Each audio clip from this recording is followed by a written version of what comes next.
Hey everybody, welcome to Saturday night, whatever. We're going to come up with a new name for it because it's no longer Theodore's Corner. I guess we had Marconi and Mikey here last time, but they're not here. Sorry, folks. But we do have a special guest that we're going to be bringing in a couple seconds. I do want to say, first of all, hi to everybody. And we had another great day with our food ministry today.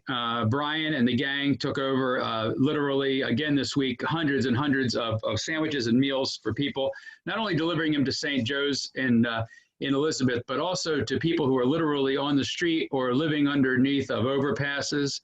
And they were so appreciative of what you've been able to do as a church and those who are contributing to our food ministry. So keep it up. We're going to continue to do that. I wish I had better news to give you about when we're going to open. We don't know. Everybody's been following the news knows that it's been spiking up rather than down. New Jersey is doing better than most places, but we are going to be playing it safe. And you know, as your pastor, you know, my concern is for you, the flock, and to make sure that we do everything we can to keep you safe and inspired at the same time. So that's what we're going to continue to do. Tomorrow morning, our worship service is moved up to 9:30. Now, that's mainly important for those who want to get an early start in the day, and you can tune in at 9:30 and see everybody. Those of us who are going to be taking part in the service tomorrow, it just means we're going to be there at 9:30. But for those of you who like to lay in bed and want to wake up later and still watch it at 10:15, you can do that. Just go to Facebook and scroll down and you'll find the service in its entirety. You can find every service we've ever done on Facebook in their entirety if you scroll down far enough. And you can watch it then at your leisure. You can watch it at 4 o'clock. You can watch it probably on Thursday, January, blah, blah, blah, and 2028 if you want. So once online, always online. So we're going to be doing that tomorrow. So 9:30. Also, remember, it is Communion Sunday. So please make sure that you have your bread and your grape juice or Methodist wine, as we call it, handy so that we can share communion together. I think this will be the 4th time that we've done this online, something that we hadn't done ever before this pandemic hit. But it's a great way to continue to remember who we are and what Jesus means to us. So without any further ado, I told you I have a special guest, and you may be able to figure out that there's somebody here who really likes animals and really loves the kid, a certain kid. Anyway, I want to introduce to you for the first time officially Young Pang, who goes by Rosie. Rosie, where are you? Are you there? Are you around? Can you see me? Oh, are you sitting? Oh, I thought she was invisible at first. Hi. I thought one of your gifts was invisibility. Well, that is one of my want to be invisible, like a superpower that when we talk about a family meeting, like, what do you want to be, Chanson? And he goes like, oh yeah, I want to be Flash. And one of my superpowers would be not just invisibility, but like to be able to travel. You know, I was wondering, like, if we can't be Avengers because vengeance is mine, saith the Lord, right? We could be the Forgivers. Is that really a great name for a superpower group? That's a really hard superpower. That's harder than very hard than going at the speed of light. I find forgiving a very hard power to possess. You're right. Not many have it. We try to give it to them all the time, and I try to give it to myself all the time. But boy, that's a tough one. There's a lot of kryptonite out there to keep you from forgiving one another. Absolutely. Let me ask you a question while we got you on here, because we're gonna talk for 20 or 25 minutes, hopefully. You know, people don't know this, but Rosie has already been here. I showed her around the church, and she's also, of course, she met the Staff Parish Relations Committee. And she was much more successful at her first meeting than I was. When I first met with the Staff Parish Committee, there were 3 people. We had about 12 plus additional people there to meet you and stuff. Yes, it was with the DS 13. I don't know. I think I was a little bit nervous and intimidated by the number that was rising on participants on the Zoom. So I stopped counting after 11. Yeah, well, was it a tough meeting for you? Were they really tough on you? They gave you a lot of hard questions? Well, having been through some really tough DCOM interviews, yes. It was actually pretty parallel to one of those, but I could feel the heart of the members present at the SPRC was that they were centered in love, and that for some reason it was just very open and welcoming. Yeah, I think for some reason because this is a very welcoming church, and I was really grateful to see the meeting went so well we had to end it because it would have just kept going. And yeah, and I still remember the time when Stephanie needed a tissue and I had Kleenex box right next to me. that's right. Yeah, and we had that moment of the You passing. handed her the tissue virtually, and she received it virtually. It was amazing. We need to do that again sometime. Maybe we'll work that into a service. We should try that with the communion. Yeah, good idea. That's a good idea.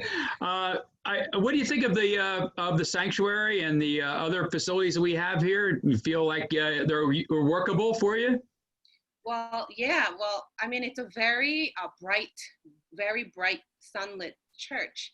And so I don't normally talk about church as in architectural like structure, but I could have noticed that the church looked very much like a train, just like our VBSC is here, because you started with a sanctuary, and Chanson loves trains. So we've actually traveled some extra miles to visit some train shows or locomotives. And so it seemed like there's that sanctuary that has that steam engine, and then all the other like fellowship halls of the older building connecting to the new building and all the way to the classrooms had like each functional aspect to it, and it was all connected to one another, like coupled up. Wow. Yeah, I never thought of it that way. And I love trains too. What a great way. You know, the head of the train, the locomotive, is a sanctuary. That's where all the power comes from to run the rest of the train. Yes. Wow. All right. Well, I hope you can keep us on the track. Well, that will be the job of the above, the man above.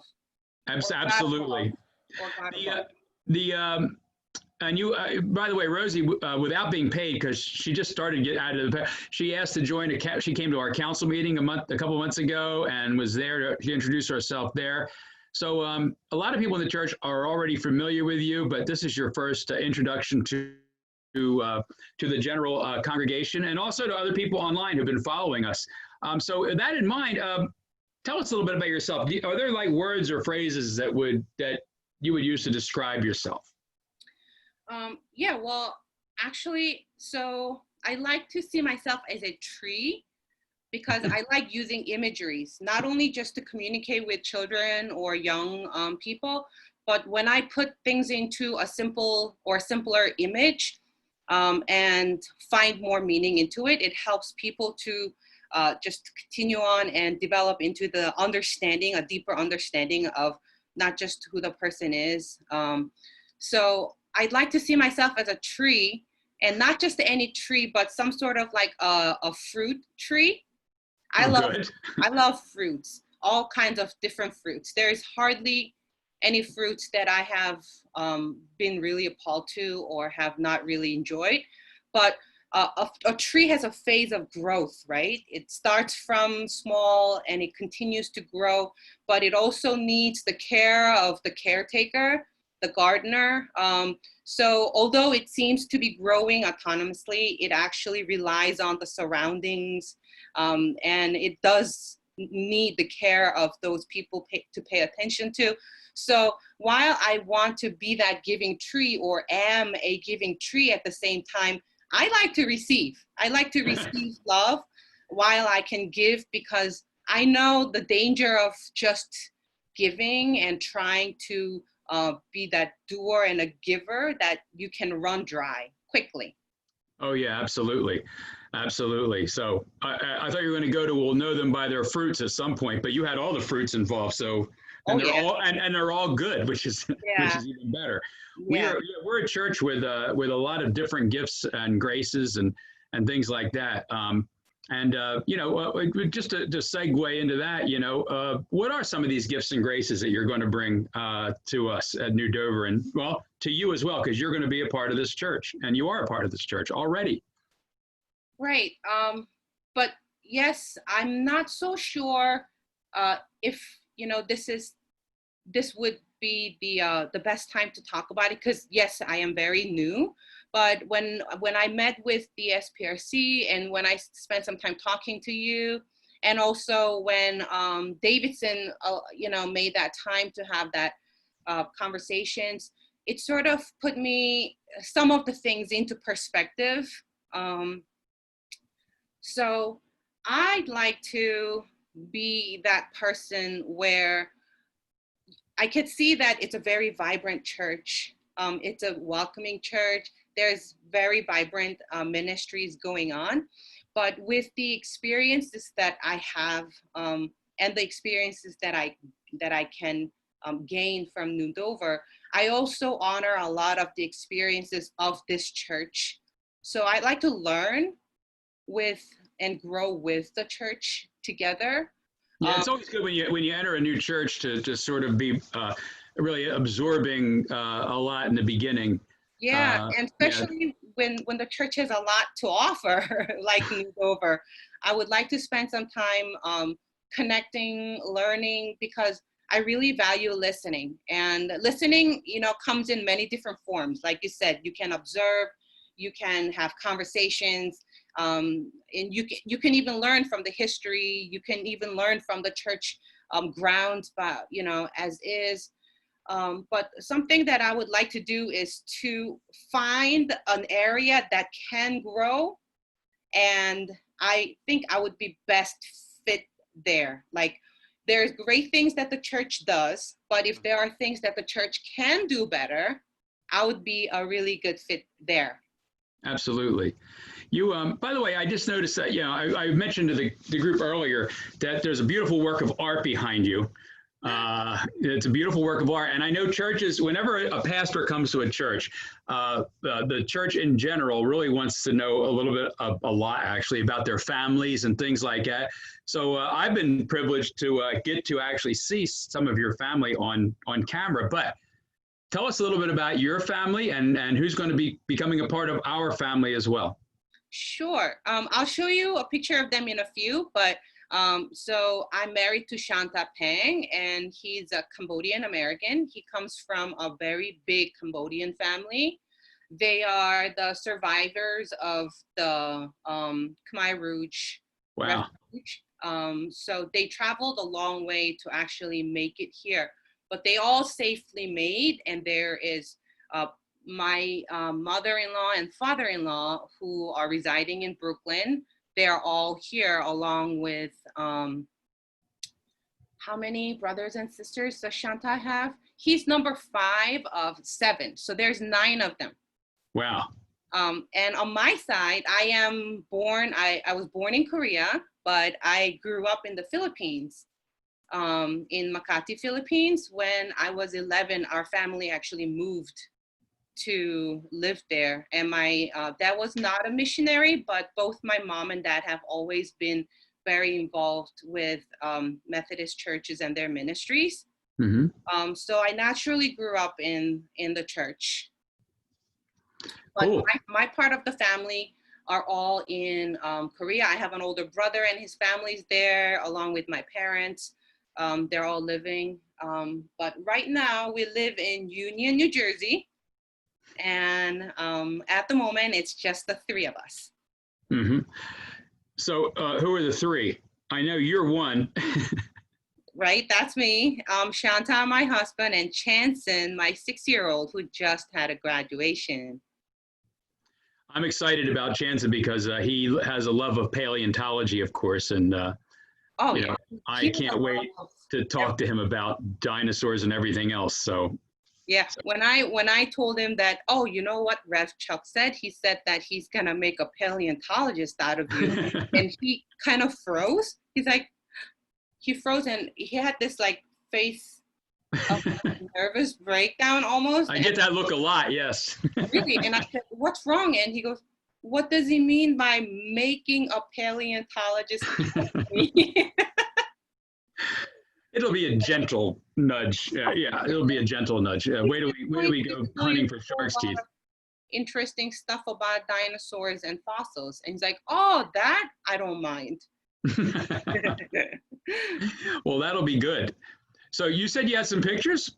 Yeah, I do. Oh, you gonna put them up? I'm going to. I've never actually had a chance to share screen. So Oh, it's fun. where do And I by the way, go? it's sort of like being given difficult names to read when you're giving a scripture passage, Wow. like Sunday. Everyone is sympathetic toward you if you have trouble with it. Oh yeah. I've seen others do that. So I'm putting myself on the hot seat. Do I Let me do? see. Hang on. Let me just make sure that you can.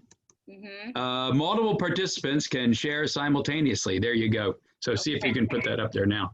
All right. I found the menu. Enter full screen when a participant shares screen. Maximize Zoom window.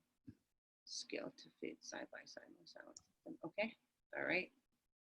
You are fitting right into our technology. It's a perfect fit. Okay. Let's see what I can do. Yeah, usually, you when you do the share screen, if the stuff is down at the bottom, it'll put up a screen. Then you can just hit it, and it will put the pictures up.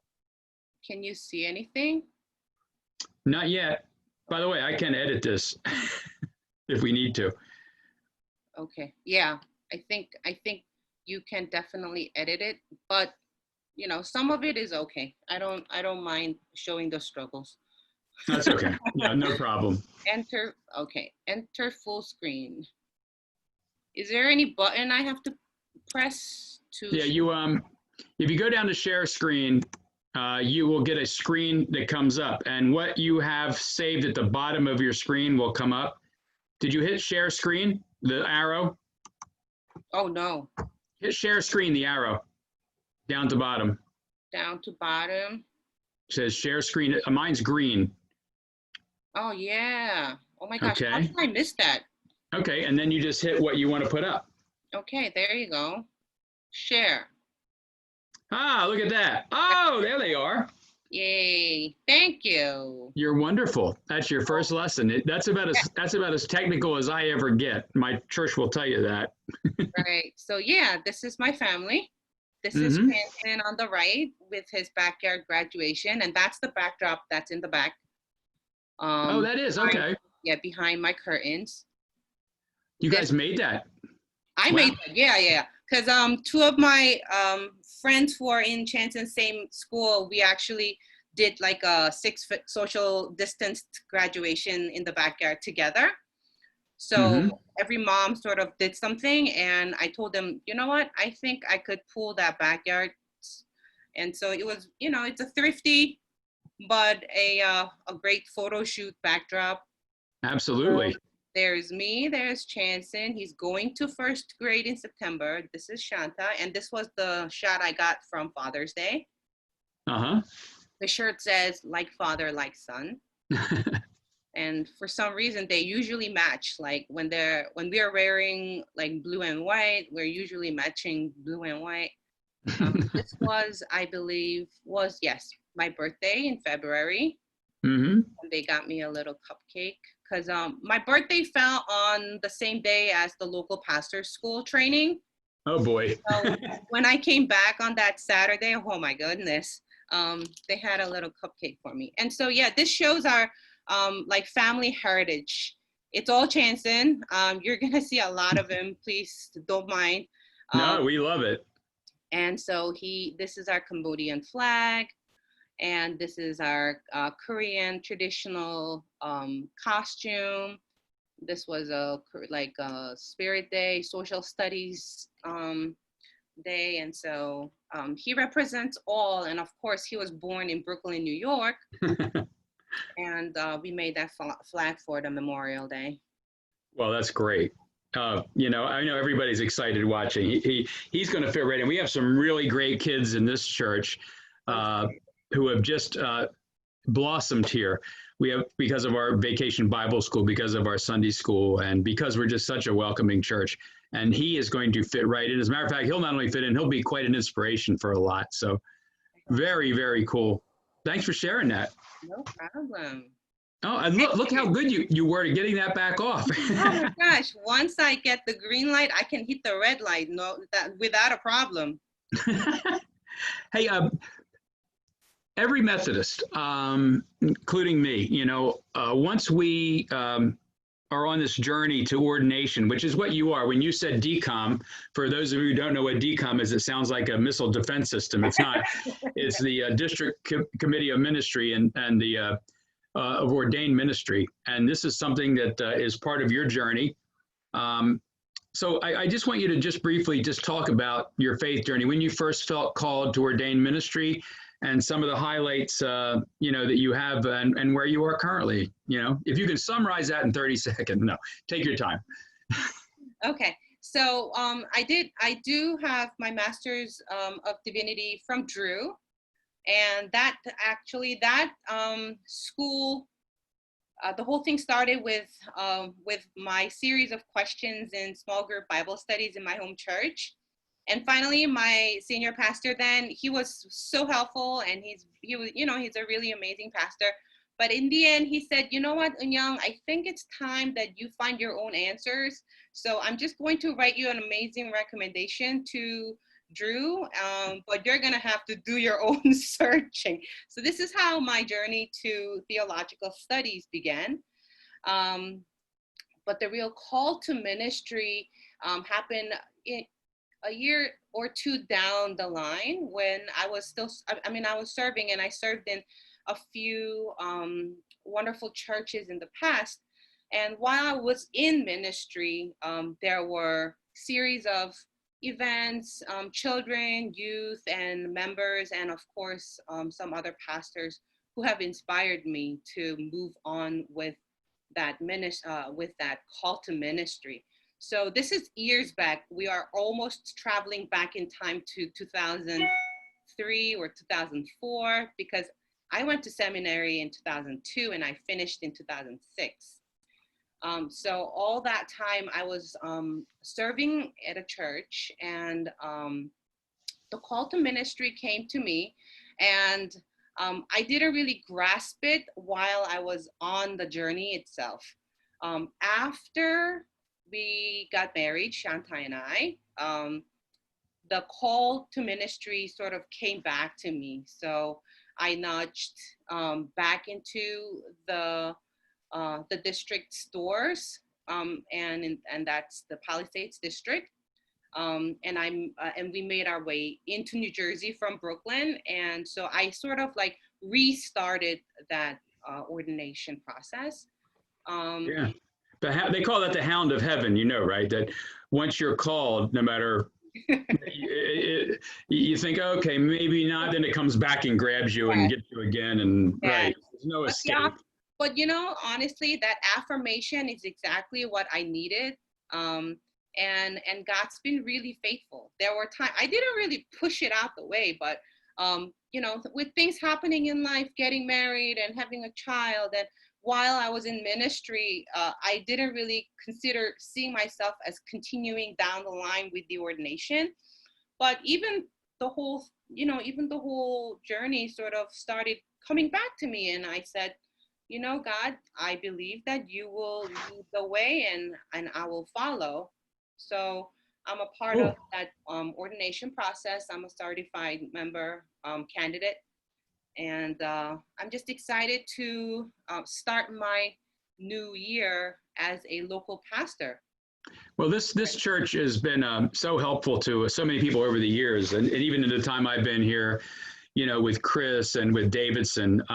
The church is a very nurturing church, and it is a church that both receives and gives.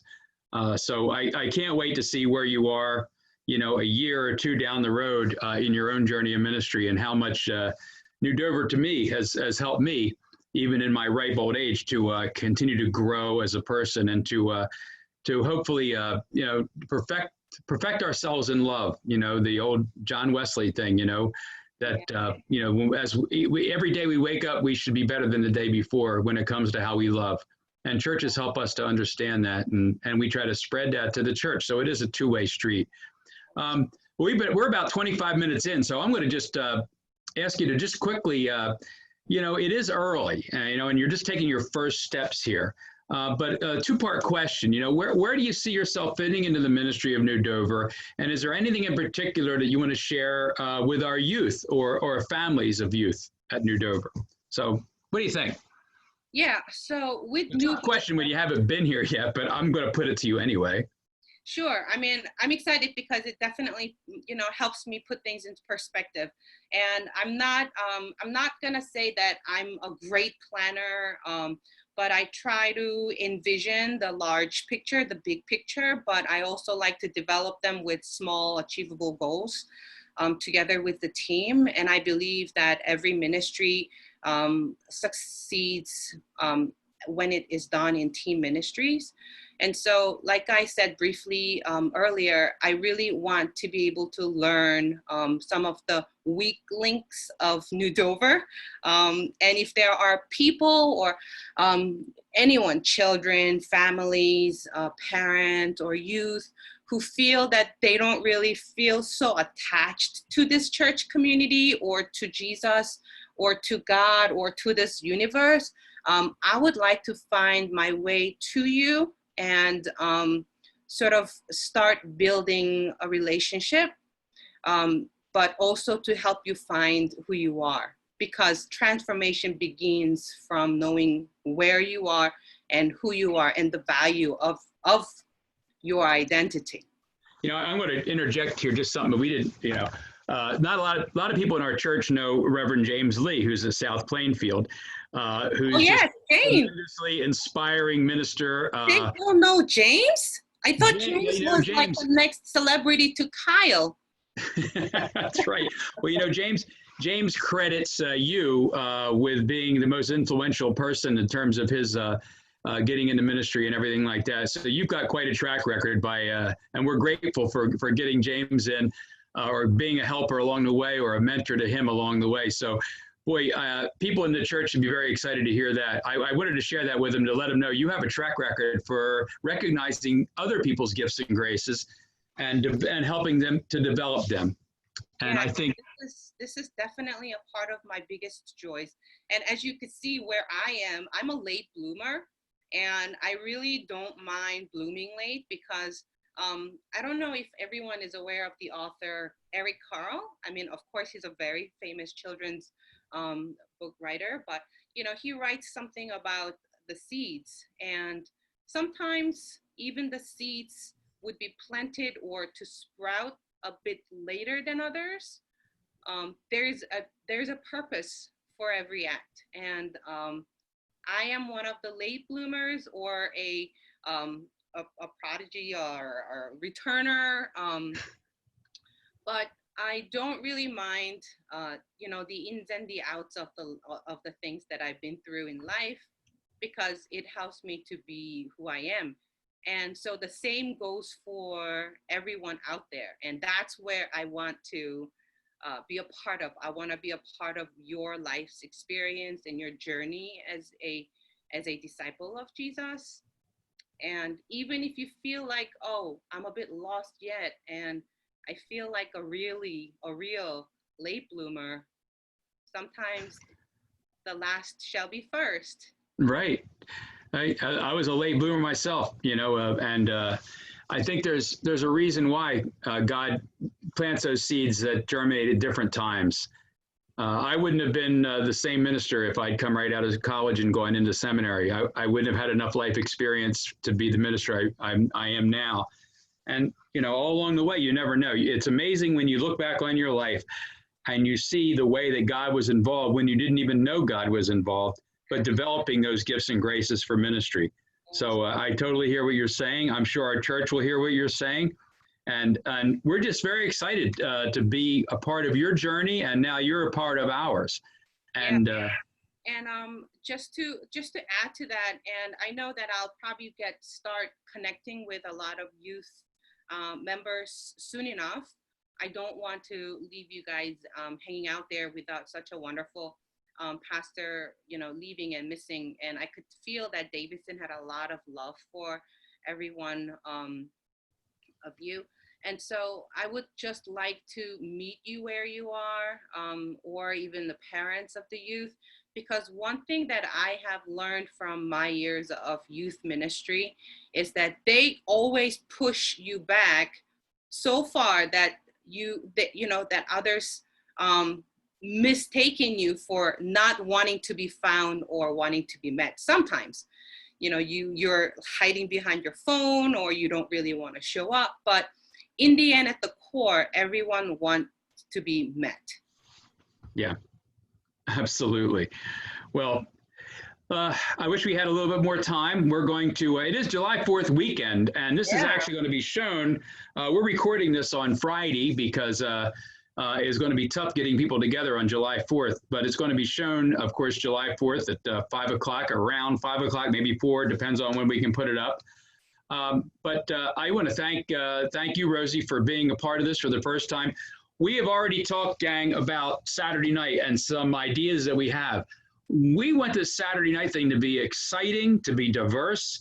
It sometimes may be interviews, sort of similar in the style that we have now. It can be music. It can be sermons. It can be devotional. It can be, maybe we'll take road trips somewhere and take all of you along. Yeah. But, church is word and sacrament is first and foremost. But it's also about teaching, and it's about sharing experiences. And tonight's been a lot about sharing your life experiences and being a part of it. We can't wait to get you out there. I'm really sorry that there's a pandemic. And we apologize for that, but we've been making the most of it as best we can, and we're going to continue to do that. We're going to be improving. By the way, church, all the wiring is in now for the live streaming. We just have to wait for the equipment to come in to be installed. That's because of the factories being behind. We're waiting for that to come in. Once it is in, it will be up and running before you know it, and our services are just going to take on a whole new, much better look. And we're looking forward to that, but we'll let you know when that's about to happen. Again, thank you, Rosie. I'm going to put you on the spot one more time. I'd like you to close us with prayer, if you don't mind. Can I do that? Of course. All yours. Okay. Well, thank you again for this wonderful idea of Zoom interview night and intro. I also wish that I could meet everyone in person, but then pandemic is something I think 2020 will leave us down the history. So I don't mind being a part of history. And so let us just close this time with a word of prayer.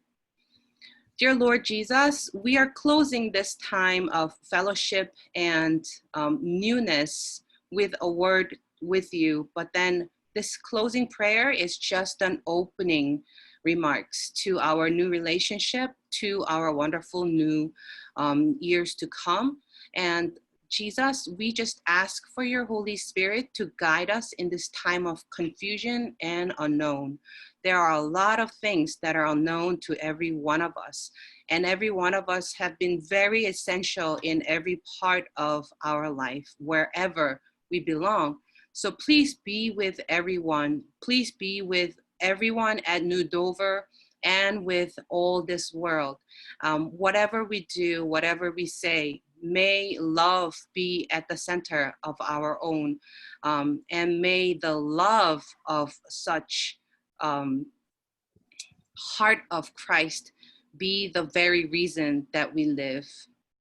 Thank you again for my new appointment to New Dover, and thank you for the people. Thank you for the staff and pastor of this church, and please help us to continue to celebrate your love and sacrifice in the name of Jesus Christ. Amen.